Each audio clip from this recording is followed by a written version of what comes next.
रहीम दास जी के दोहे। रहीमन धागा प्रेम का मत तोड़ो चटकाए, टूटे से फिर ना जुड़े जुड़े गांठ परी जाए। अर्थात रहीम दास जी कहते हैं कि हमें प्रेम के बंधन को कभी तोड़ना नहीं चाहिए, क्योंकि यह यदि एक बार टूट जाता है तो फिर दोबारा नहीं जुड़ता, और यदि जुड़ता भी है तो गांठ पड़ जाती है।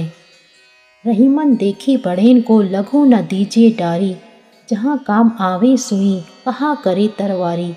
अर्थात रहीम दास कहते हैं कि बड़ी वस्तु को देखकर छोटी वस्तु को नहीं फेंकना चाहिए, क्योंकि जहाँ पर छोटी सी सुई काम आती है वहाँ तलवार कुछ नहीं कर सकती। रूठे सुजन मनाइए जो रूठे सो बार, रहीमन फिरी फिरी पोइये टूटे मुक्ता हार। अर्थात रहीमन कहते हैं कि यदि आपका प्रिय आपसे 100 बार भी रूठे तो भी रूठे प्रिय को मनाना चाहिए, क्योंकि यदि मोतियों की माला टूट जाए तो उन मोतियों को बार बार धागे में पिरो लिया जाता है।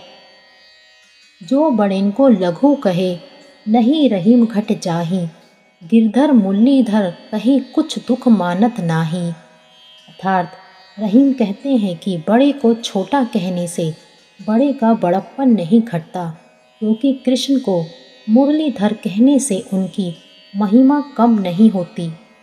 दोनों रहीमन एक से जो लो बोलत नाही, जान परत है कापिक ऋतु बसंत के माही।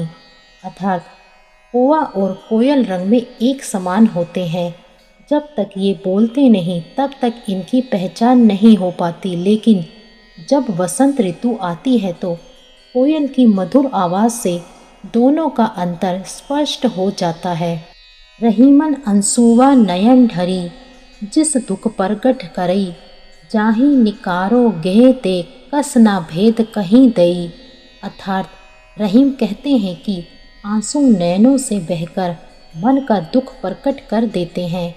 उसी प्रकार यह सत्य है कि जिसे घर से निकाला जाएगा वह घर का भेद दूसरों से कह ही देगा। वे रहीमन नर धन्य है पर उपकारी अंग, बाटन वारे को लगे जो मेहंदी को रंग। रहीम दास जी कहते हैं कि धन्य है वे लोग जिनका जीवन सदा परोपकारी के लिए बीतता है। जिस तरह फूल बेचने वाले के हाथों में फूल की खुशबू रह जाती है, ठीक उसी प्रकार परोपकारियों का जीवन भी खुशबू